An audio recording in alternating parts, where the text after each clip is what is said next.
د بېنظیرو د روپو لپاره چې کومو کسانو رجسټریشن کړی دی یا دوباره اندراج کړی دی، کوم چې زاړه کسان دي نو هغو ته وایي تاسو دوباره اندراج وکړئ، لکه دوباره دا رجسټریشن چې دی دا تاسو وکړئ. نو ځینې کسانو دغه رجسټریشن کړی دی خو کله چې په 8171 باندې هغو اوس خپل اهلیت ګوري ځکه چې هغه ویب سایټ اپډیټ شوی دی نو هغو ته دا لیکل لازم، دوه قسمه لیکل لازم. نو نن به په دغې باندې بحث کوو. په دې یو کې چې کوم لیکل لازم نو کومو کسانو ته دغه لیکل لازم نو د هغې په تر به هغو ته روپۍ میلاویږي. دا دویم قسم چې کومو کسانو ته راځي نو په دې باندې به هغه کسان ته روپۍ چې دی دا به نه میلاویږي. نو دا ویډیو معلوماتي او د غریبانو دپاره تاسو دا ویډیو راولئ، دا مخکې شیر کړئ چې نورو کسانو ته ورورسي، ځکه زیاتره داسې غریبانان دي چې هغه په دې باندې نه پوهېږي او موږ ته سکرین شاټ چې دی هغه رالیږلي دي، ښه په اردو کې لیکلي دي خو ځینې کسان بیا هم په دې باندې چې دی نه پوهېږي. نو دا ویډیو راولئ، دا مخکې شیر کړئ، دا لایک شیر چې دی پرېږدئ نو دې ویډیو له لازم ورکوئ چې نورو کسانو ته هم ورسي. نو کله چې تاسو په 8171 باندې خپل شناختی کارت چک کوئ، کومې زنانه چې رجسټریشن کړی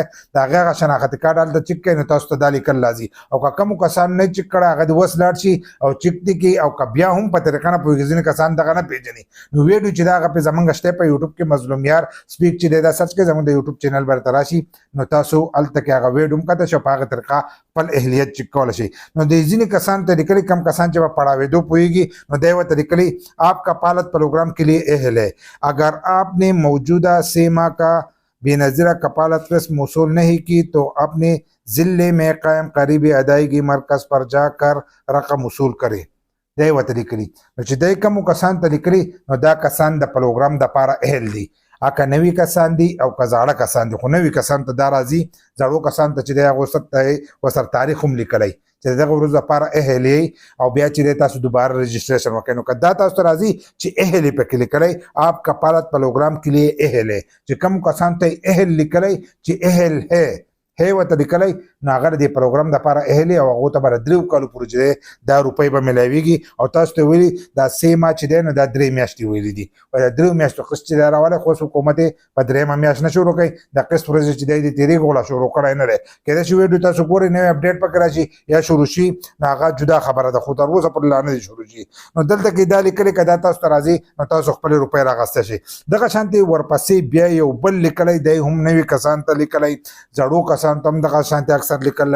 راغلی وی آپ کا ڈائنامک رجسٹریشن میں اندراج ہو چکا ہے، آپ کپالت پروگرام کے لیے اہل نہیں ویسا لکھا ہے نہیں ہے، آپ کو اگلے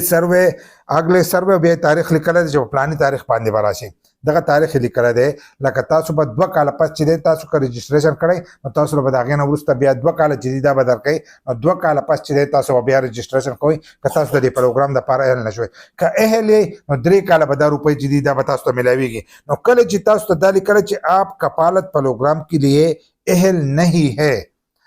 ہے و لیکلی نو بیا به تاسو ته دا روپۍ چې دی دا به نه میلاویږي. 2 کاله چې دی تاسو به صبر کوئ، 2 کاله پس چې دی تاسو به دوباره رجسټریشن کوئ. په 2 کاله کې دننه چې دی بیا تاسو رجسټریشن نشئ کولی. او که اهل ہے درته لیکلی اهل ہے نو بیا تاسو اهل د 3 میاشتو پورې چې دی دا 3 کالو پورې چې دی دا روپۍ به تاسو ته میلاویږي. نو ځینې کسان بار سکرین شاټ رالیږي نو په اسانو به تاسو باندې پوه شئ په ټولو کې دا شیزونه چې دي دا لیکلي